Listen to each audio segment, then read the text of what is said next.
ঘড়িতে রাত 12টা 47 মিনিটের মতো বাজে। অফিসে গুরুত্বপূর্ণ মিটিং থাকায় বেশ লেট হয়ে গেছে আজ। তবে চিন্তা নেই, কারণ বাসা পুরো ফাঁকা। মা আজ সকালে 1 মাসের জন্য নানার বাড়িতে বেড়াতে গিয়েছেন। আমার কোনো ভাই বোন নেই, আর বাবা তো অনেক আগেই মারা গিয়েছেন।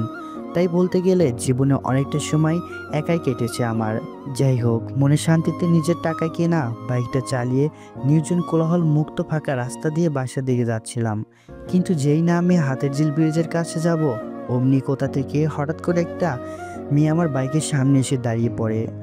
ভাগ্য ভালো দামি বাইক হওয়ায় এবিএস সিস্টেম ছিল, বিদায় ব্রেক কষি, আর একটু হলেই মেয়েটাকে ধাক্কা দিয়ে দিতাম। বাইক কোনো মতে থামিয়ে নিজেকে সামলে নিয়ে বেশ রাগীভাবেই মেয়েটার দিকে তাকালাম। বাইকের হেডলাইটের আলোতে দেখলাম তার এক হাতে একটা বড় ব্যাগ, পরনে কাজ করা সাদা শাড়ি, আর চোখে মুখে ভীষণ ভয়ের ছাপ, যেন কোনো বিপদে পড়েছে সে। আমি বাইক থামাতেই মেয়েটা আমার কাছে দৌড়ে আসে। এবার তাকে কাছ থেকে দেখছি, ভীষণ রকমের সুন্দরী, গায়ের রং শ্যামলা হলেও মুখে সৌন্দর্য মন কাড়ার মতো। যাই হোক, মেয়েটা আমার কাছে এসে অস্থির হয়ে ভীতু কণ্ঠে বলছে, প্লিজ প্লিজ আমাকে একটু হেল্প করুন, আমি বিপদে পড়েছি, আমার খুব ভয় করছে। আমি এবার ভালো করে খেয়াল করলাম মেয়েটা কাঁদছে, অসম্ভব সুন্দর, মুক্তার মতো নয়নজোড়া অশ্রুতে ভরে আছে। আমি শান্ত কণ্ঠে বললাম, শান্ত হন, কিসের বিপদ, কি হয়েছে আপনার? মেয়েটা অঝরে কাঁদতে কাঁদতে বলে, আমি একজনকে অনেক ভালোবাসতাম। আমি তার কথা মতো আজ খুলনা থেকে ঢাকা এসেছিলাম তার সাথে দেখা করতে। সে বলেছে সে আজই আমাকে বিয়ে করে তার কাছে রেখে দিবে, কিন্তু সেই সকাল থেকে এখানেই বসে আছি, তার কোনো খবর নেই। এখন অনেক রাত হয়ে গেছে, আমি বুঝে গিয়েছি সে আমাকে ধোঁকা দিয়েছে। আমি এখন কি করব? মেয়েটার কথা শুনে ব্যথিত হলাম। এই জামানায় এমন পাগল মানুষও আছে, জানতাম না। আমি মেয়েটাকে বললাম, ছেলেটার নাম্বার দিন, আমি কল করে দেখি কি বলে। মেয়েটা আমার দিকে কান্নাসক্ত নয়নে চুপচাপ তাকিয়ে আছে। আমি বোকার মতো তার দিকে তাকিয়ে অপেক্ষা করছি, কিন্তু সে কিছুই বলছে না। আমি আবার বললাম, কই নাম্বারটা দিন। মেয়েটি এবার যদি কান্না করে দিয়ে বলে, আমার ফোনটা একটু আগে হারিয়ে গিয়েছে। আমি হতবাক হয়ে তাকিয়ে আছি, মেয়েটা কেঁদে যাচ্ছে। আমি শান্ত গলায় বললাম, তো কি হয়েছে, যাকে এত ভালোবাসেন তার নাম্বার তো মুখস্থ নেই? মেয়েটা অসহায় মুখ করে মাথা নাড়িয়ে না বলে। আমি স্তব্ধ হয়ে যাই। এবার মনে মনে বলছি, হাই রে, এ কোন বিপদে পড়লাম, দ্রুত বাসায় যেতে হবে। আচ্ছা, এই মেয়ে আবার কোনো গ্যাংস্টারের সাথে জড়িত নাকি? আমাকে লুট করার জন্য মিথ্যা বলছে নাকি? আমার এবার মেয়েটাকে সন্দেহ হচ্ছে। আমি তাকে উদ্দেশ্য করে বললাম, তো এখন কি করতে পারি আপনার জন্য? মেয়েটা আমতা আমতা করে বলে, আমাকে একটু থাকার জায়গা করে দিবেন? আমার খুব ভয় করছে, আমি ঢাকার কোনো জায়গায় চিনি না, এখানে আসি অনেক কষ্ট করে। আমি এত রাতে আপনাকে কোথায় থাকার ব্যবস্থা করব?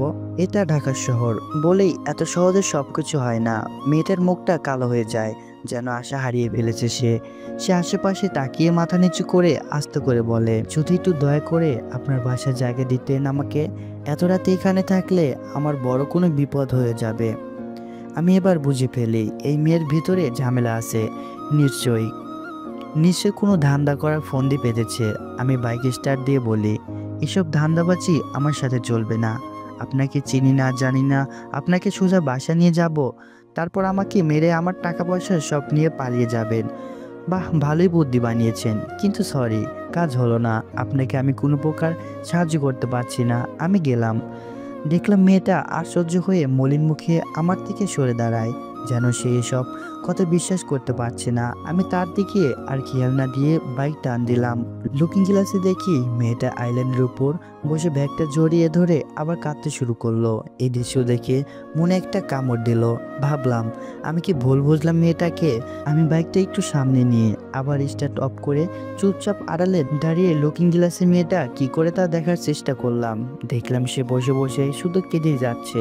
যদি সে খারাপ কেউ হতো তাহলে সে অন্য কাউকে ধরার চেষ্টা করত, কারণ একটু পর পরই প্রাইভেট কার আর বাইক যাচ্ছিল অনেক। সে চাইলেই তাদেরকেও আটকাতে পারতো, কিন্তু মেয়েটা বসে বসে কেঁদেই যাচ্ছে। তাহলে আমি মেয়েটাকে ভুল বুঝেছি। মনটা খারাপ হলো। বাইকটা আবার স্টার্ট দিয়ে মেয়েটার কাছে গেলাম। সে আমাকে দেখে পুরোই অবাক, কিন্তু পরক্ষণেই মাথা নিচু করে আগের মতো কাঁদতে থাকলো। আমি বাইক থেকে নেমে তার সামনে গিয়ে হাঁটু গেড়ে বসে পড়লাম। সে আমার দিকে তাকালো, কিন্তু কিছু বলল না। বোধহয় রাগ করেছে আমার আগের কথা শুনে। আমি এবার মেয়েটাকে বললাম, আমার বাসায় বর্তমান আমি ছাড়া কেউ নেই, আপনি কি তাও আমার বাসায় যাবেন? ভয় করবে না আপনার? যদি আমি কোনো ক্ষতি করি আপনার? মেয়েটা কিছুক্ষণ আমার দিকে তাকিয়ে থেকে মাথা নিচু করে বলল, আপনি খারাপ হলে কখনই আবার আসতেন না, আর আমাকে এটাও বলতেন না যে আপনার বাসায় কেউ নেই। আমি এতটুকু বুঝি। আমি কিঞ্চিত হাসলাম আর বললাম, আপনার মতো মেয়ে মানুষ এই দুনিয়ায় আছে কিনা আমার জানা ছিল না। কেমন মানুষকে ভালোবাসেন যে আপনাকে এরকম একটা বিপদে ফেলে দিল। যাই হোক, আজ রাতটা আমি আপনাকে আমার বাসায় থাকতে দিতে পারি, কিন্তু কালকে সকালে অবশ্যই খুলনা ফিরে যাবেন আপনার বাবা মার কাছে। মেয়েটা চুপচাপ মাথা নাড়িয়ে আচ্ছা বলল। আমি উঠে দাঁড়িয়ে বললাম, তাহলে চলুন আপনাকে নিয়ে যে আমার বাসায়। মেয়েটা উঠে দাঁড়িয়ে বাইকের কাছে আসলো, কিন্তু বাইকে না উঠে কিছুক্ষণ ভেবে বলল, আচ্ছা বুঝলাম আপনি ভালো, কিন্তু আবার পরে খারাপ হয়ে যাবেন না তো? সত্যি করে বলুন প্লিজ, আমি খুব বিপদে আছি, বুঝতেই পারছেন। আমি মেয়েটার কথা শুনে হাসবো নাকি কাঁদবো জানি না, তাও নিজেকে সামলিয়ে বললাম, বিশ্বাস না হলে আমার সাথে আইসেন না, আমারই ভালো হবে, আমি চলে যাই। না না, আমি যাব। বলি মেয়েটা আমার বাইকে চড়ে বসে। আমি তাকে আমার হেলমেট দিলাম। সে হাতে নিয়ে বলল, আপনি কি পরবেন তাহলে? সমস্যা নেই, আপনার সেফটি আগে। আপনার দায়িত্ব নিয়েছি, অবহেলা কিভাবে করি বলুন? যদি পুলিশ আপনাকে ধরে? ধরবে না, আমি ভিতর দিয়ে যাব। ও তাহলে চলুন। আপনি ঠিকভাবে বসেছেন তো? বসেছি, কিন্তু ভয় করছে। কেন? না মানে আসলে আমি আগে কখনো বাইকে উঠিনি। ভয় নেই, আমি আস্তে আস্তে চালাবো। উত্তম, আপনি আমার শার্টটা ধরে বসুন, তাহলে ভয় কম লাগবে। চান্স নিতে চাচ্ছেন নাকি? হায়রে মেয়ে মানুষ, আপনি তো অন্যের প্রেমিকা, আপনার সাথে আবার কিসের চান্স নিব? বেশি সমস্যা হলে নেমে পড়ুন, আমার দেরি হচ্ছে। না না না, সরি, চলুন। মেয়েটা আমার শার্টটা ধরে বসলো। সে আগে ধরতে চেয়েছিল, কিন্তু সেটা মনে মনে, হয়তো লজ্জার কারণে ধরতে পারিনি। তাই আমি বললাম, কিন্তু শয়তান মেয়েটা কি বলে আমাকে, আমি নাকি চান্স নিতে চাচ্ছি। মানে ভালোদের কোনো দামই নেই দুনিয়ায়। যাই হোক, এবার বাইক চালু করে বাসার দিকে রওনা হলাম। সেই একই নিঝুম রাতে নিরিবিলি ঠান্ডা রাস্তায় বাইক চালিয়ে প্রতিদিনের মতো বাসে যাচ্ছি, কিন্তু আজ একটুই ব্যতিক্রম। আজ আমি একা না, আজ আমার সাথে একজন নতুন মানুষও আছে, যার কোনো কিছুই আমি জানি না। ইভেন নামটাও আমার জানা নেই। আল্লাহ জানে সাহায্য করতে গিয়ে আবার কোন বিপদে পড়ি আমি। কোনো রকম না ঘুমিয়ে আজ রাতটা পার করে কাল সকালে ওনাকে খুলনা পাঠিয়ে দিব। মনে মনে এসব ভেবে বাসার দিকে এগিয়ে যাচ্ছি, তাও আবার অন্যের গার্লফ্রেন্ড নিয়ে। কি কপাল আমার, দেখা যাক বাসায় গিয়ে কি হয়। অপরিচিতা মেয়েটিকে নিয়ে রাত 2টা নাগাদ বাসায় এসে পৌঁছালাম। মনের মধ্যে খুব ভয় ভয় কাজ করছে, না জানি কোনো বিপদে পড়ি। পার্কিং লটে বাইকটা পার্ক করেই মেইন গেটের সামনে আসলাম মেয়েটাকে নিয়ে। সে বেশ চুপচাপ, আমাকে শুধু ফলো করে যাচ্ছে। কিন্তু এখন একটা বড় বিপদ সামনে, আর সেটা হলো দারোয়ান চাচা। বেশ বয়স্ক আর অভিজ্ঞতা সম্পন্ন একজন মানুষ। সে আমাকে খুব পছন্দ এবং সম্মান করেন। সে যদি এই রাতে আমাকে একটা মেয়ে নিয়ে আসতে দেখে, তাহলে আমার মান ইজ্জত যাবে, উল্টো কেলেঙ্কারও হতে পারে। তাই মেয়েটাকে নিয়ে আড়ালে দাঁড়িয়ে ভাবছি কি করা যায়। মেয়েটা আমার দিকে আর চোখে বারবার তাকাচ্ছে, তা বেশ বুঝতে পারছি কোন আপদের পাল্লায় যে আমি পড়লাম। যাই হোক, মাথায় একটা বুদ্ধি আসলো। আমি মেয়েটার কাছে গিয়ে আস্তে আস্তে বললাম, শুনুন, সামনে দারোয়ান চাচা আছে, সে আমাদের একসাথেই দেখলে আমি নির্ঘাত তার চোখে খারাপ হয়ে যাব। তাই একটু চালাকি করে ভেতর যেতে হবে। আমি ওনাকে কথার জালে ফাঁসিয়ে অন্যদিকে নিয়ে যাব। আপনি এই সুযোগে সোজা ওই সি ব্লক দেখছেন, ওই বিল্ডিংয়ে ঢুকে পড়বেন, ঠিক আছে? মেয়েটা একটু বিচলিত হলো, কিন্তু আচ্ছা বলল। আমিও প্ল্যান মতো দারোয়ানের চাচার কাছে গিয়ে এটা ওটার কথা বলে তাকে অন্যদিকে নিয়ে গেলাম। আর এই সুযোগে মেয়েটা ভেতর চলে আসলো। তারপর চাচার হাতে 100 টাকা দিয়ে বললাম চা খেতে। সে খুশি হলো। আমি দ্রুত বাসা দিকে গেলাম। তাকে নিয়ে লিফটে উঠে স্থির নিঃশ্বাস ফেললাম। মেয়েটা লিফটের এক কোনায় চুপচাপ দাঁড়িয়ে আছে, ব্যাগ হাতে নিয়ে। আমি তার দিকে এক নজর তাকিয়ে মনে মনে বললাম, জীবনের নতুন এক অ্যাডভেঞ্চার হলো আজ এই মহাশয়ের জন্য। লিফট দিয়ে সোজা 7 তলায় চলে আসলাম। এত রাতে সবাই ঘুমাচ্ছে, তাই ধরা খেলাম না কারো কাছে। আমি দ্রুত মেয়েটাকে নিয়ে আমার ফ্ল্যাটের সামনে এসে দরজা খুলে তাকে নিয়ে বাসার ভেতরে ঢুকি। দরজায় লাগিয়ে দিয়ে সোজা সোফায় দুম করে বসে পড়ি। বুকটা ধপধপ করছিল। যদি একবার কারো কাছে ধরা খেতাম তাহলে আমি শেষ। এসিটা ছেড়ে পুরো নিজের শরীরটা ছেড়ে দিয়ে বসে আছি।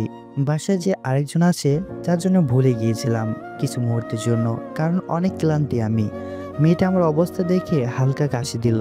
তার কাশির শব্দ শুনে আমার হিতাহিত জ্ঞান ফিরে আসে। আমি মাথা তুলে তার দিকে তাকিয়ে লজ্জা পাই। সেখানে দরের সামনে ব্যাগটা জড়িয়ে ধরে দাঁড়িয়ে আছে অসহায়ের মতো।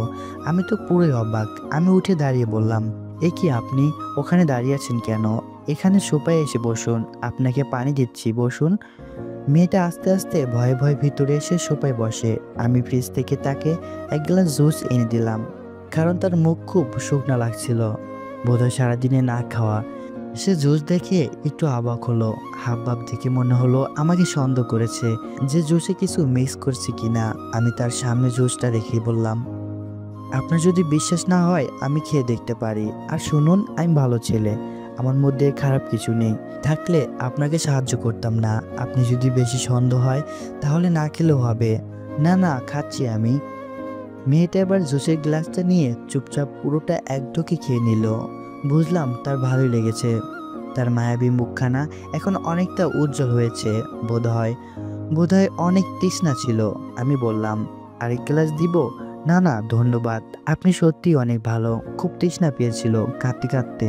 অসংখ্য ধন্যবাদ আপনাকে। মেয়েটার কথা শুনে মনে আলাদা একটা শান্তি অনুভব করলাম। কি মিষ্টি কণ্ঠ আর কি মিষ্টি দেখতে। মেয়েটার প্রেমিকটা কি হতভাগা, যেরকম একটা মানুষকে সে অ্যাকসেপ্ট করতে পারলো না। আমার ফ্ল্যাটটা বেশ বড়ই। দুটি বড় বড় বেডরুম, একটা গেস্ট রুম, ডাইনিং রুম। দুটি বেডরুমের সাথেই বিশাল বড় বড় দুটো বারান্দা আছে। আমি ঠিক করলাম গেস্ট রুমটাই আজ রাত্রে মেয়েটাকে থাকতে দিব। মায়ের রুমে আমি নিজেই ঢুকি না, আর আমার রুম তো প্রশ্নই আসে না। সো গেস্টের জন্য গেস্ট রুমই পারফেক্ট হবে। তাই আমি দ্রুত মেয়েটার জন্য রুমটা গুছিয়ে দিলাম। তারপর হল রুমে এসে তাকে উদ্দেশ্য করে বললাম, ওই যে দেখুন, ওই গেস্ট রুমটাতে আজ আপনি থাকবেন। এটা ওয়াশরুম, দরকার হলে ব্যবহার করতে পারেন। মেয়েটার মাথা নিচু করে ধন্যবাদ বলে গেস্ট রুমে চলে গেল। আমিও আমার রুমে এসে বসার জামা কাপড় নিয়ে ফ্রেশ হতে গেলাম। মনে মনে একটু ভয় করছিল যে আবার আমাকে বাইরে থেকে আটকে দেয় কিনা। তাই দ্রুত ফ্রেশ হয়ে বেরিয়ে পড়লাম। খুব খিদে লেগেছে, তাই কিচেনে গিয়ে ফ্রাইড রাইস আর চিকেন ফ্রাই রান্না করলাম। বলতে গেলে আমি একজন পাকা রাঁধুনি, কারণ তো আগেই বললাম জীবনের অনেকটা সময়ই একা থেকেছি। দুটি প্লেটে খাবার নিলাম, একটা আমার জন্য আর একটা মেয়েটার জন্য। আচ্ছা, সে কখন থেকে মেয়ে মেয়ে করছি তার নামটি জানা হলো না। এখন জানতেই হবে। আমি ডাইনিং রুমে খাবার রেখে গেস্ট রুমের দিকে তাকিয়ে দেখি দরজা লাগানো। মনের মধ্যে খটকা লাগলো, কি ব্যাপার, এই মেয়ে দরজা লাগালো কেন? কোনো উল্টাপাল্টা কাজ করবে না তো? আমি ঢোক গেলে আস্তে আস্তে রুমের সামনে গিয়ে দরজা কান পাতলাম। কোনো সারা শব্দ নেই। মনের মধ্যে অজানা ভয় বাসা বাঁধতে শুরু করলো। আমি আরো ভালো করে কান পেতে শোনার চেষ্টা করছি। অমনি হঠাৎ দরজা খুলে যায়, আর আমি রীতিমতো মেয়েটার গায়ের উপর পড়ে যেতে নেই। মেয়েটা আমাকে এভাবে দেখে থতমত খেয়ে যায়। আমিও কোনো মতো নিজেকে সামলিয়ে অন্যদিকে সরে যাই, কিন্তু লজ্জায় মরে যাচ্ছি এখন। মেয়েটা দূরে সরিয়ে দাঁড়িয়ে ভীতু কণ্ঠে জিজ্ঞেস করে, এই এই আপনি কি করছিলেন এখানে? কি মতলব আপনার? হ্যাঁ, আপনি কি খারাপ কিছু করতে চাচ্ছেন? আমি কিন্তু চিৎকার করে লোক আনবো। আল্লাহ আমাকে বাঁচাও। আমি অস্থির হয়ে তাকে শান্ত করার জন্য বলি, আরে আরে প্লিজ ভয় পাবেন না, আমি সত্যি দুঃখিত। আপনি দরজা লাগিয়েছেন, আমি ভয় পাচ্ছিলাম যে আপনি কোনো উল্টোপাল্টা কিছু না করেন। কান পেতে শুনছিলাম ভিতরে কি করছিলেন। আচ্ছা, কি করছিলেন আপনি দরজা দিয়ে? আমি খেয়াল করলাম মেয়েটা লজ্জায় লাল হয়ে যাচ্ছে। আরও একটু ভালো করে খেয়াল করে দেখি, আরও মেয়েটা পরনের ড্রেসটা চেঞ্জ হয়েছে। সে শাড়ি পরে এসেছিল, কিন্তু এখন সে মিষ্টি কালার একটা কামিজ পরে আছে। আমি সাথে সাথেই বুঝে যাই সে কেন দরজা দিয়েছিল।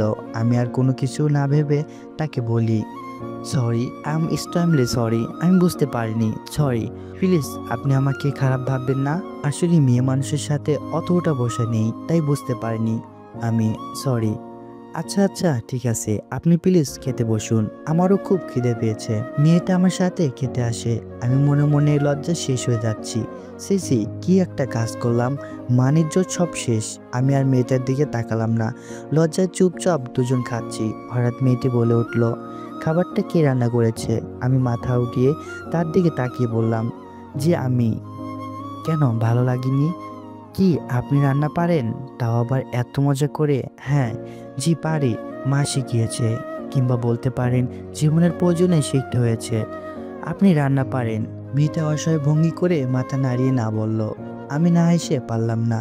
হাসতে হাসতে বললাম, ছেলেরা নিজের দরকারি রান্না করে, কিন্তু মেয়েদের অবশ্যই রান্না করা জানতে হবে, না হলে শ্বশুর বাড়ি গেলে বকাঝকা শুনতে হয়। হা হা। আমি কথা শেষ করে মেয়েটার দিকে তাকিয়ে দেখলাম, মেয়েটার উজ্জ্বল মুখখানা মুহূর্তে অন্ধকার হয়ে গেল। আমি পুরো অবাক। রান্না শিখতে বলায় সে এত কষ্ট পেল। হাই হাই, আমি দ্রুত তাকে বললাম, আহা আপনি মাইন্ড করলেন, সরি সরি। আচ্ছা আপনার রান্না শিখতে হবে না, প্লিজ আপনি আমার কথায় কষ্ট নিয়েন না। না না, রান্নার জন্য কষ্ট পাইনি, আসলে একটা কথা মনে পড়ছিল তাই আর কি। আমি শান্ত হয়ে বসলাম। আসলে তো মেয়েটার সম্পর্কে আমি কিছু জানি না, অবশ্য জেনেও বা কী হবে। সে শুধু আমার আজ রাতেরই মেহমান, কালকে সে তার ঠিকানায়। তবে এখন আপাতত তার নামটা জানা উচিত। আমি খেতে খেতে জিজ্ঞেস করলাম, আমাদের এত কথা হলো অথচ আপনার নামটাই জানা হলো না, আপনার নামটা জানতে পারি? জি অবশ্যই, আমার নাম মায়া। আপনার? আবির। সুন্দর নাম আপনারও। এরপর আমাদের খাওয়া দাওয়া শেষ হয়। আমি সব গুছিয়ে রুমে এসে দেখি মায়া বসে আছে সোফাতে। আমি তার কাছে গিয়ে বললাম, অনেক রাত হয়েছে, আপনি গিয়ে শুয়ে পড়ুন, কাল সকালে আবার খুলনা রওনা হবেন। সো এখন তাড়াতাড়ি ঘুমিয়ে পড়ুন, ঠিক আছে? মায়া উঠিয়ে চুপচাপ গেস্ট রুমে চলে গেল। আমিও সব লাইট অফ করে আমার রুমে চলে গেলাম। রুমের দরজাটা আজ আটকে নিলাম, যদি রাতে আবার কিছু হয়। সিকিউরিটির একটা ব্যাপার আছে। আমি খুব ক্লান্ত, তাকে দরজা লাগিয়ে বেডে গা এলিয়ে দিতে ঘুমের দেশে হারিয়ে যাই। মায়ের কথায় ভাবার মতো আমার শক্তি এখন নেই, বড্ড ক্লান্ত আমি। তাই সুখের ঘুম ঘুমাচ্ছি, কিন্তু এই সুখের ঘুম বেশিক্ষণ স্থায়ী পেল না। ঘুমের মধ্যে শুনছি কে যেন আমার রুমের দরজায় নক করছে। আধো খোলা চোখ দিয়ে তাকিয়ে দেখি ঘড়িতে ৩:৩৫ বাজে। দরজার ওপারে কি মায়া নক করেছে নাকি, না অন্য কেউ? অজানা এক ভয় কাজ করছে। আমি আস্তে আস্তে উঠে দরজার কাছে গিয়ে জিজ্ঞেস করলাম, কে? অন্য পাশ থেকে আওয়াজ আসলো, আমি মায়া, প্লিজ একটু দরজা খুলুন। আমি ভীত কণ্ঠে বললাম, কেন কেন, কি হয়েছে? আমার খুব ভয় করছে, সব অন্ধকার, আমি কান্না করে দিব।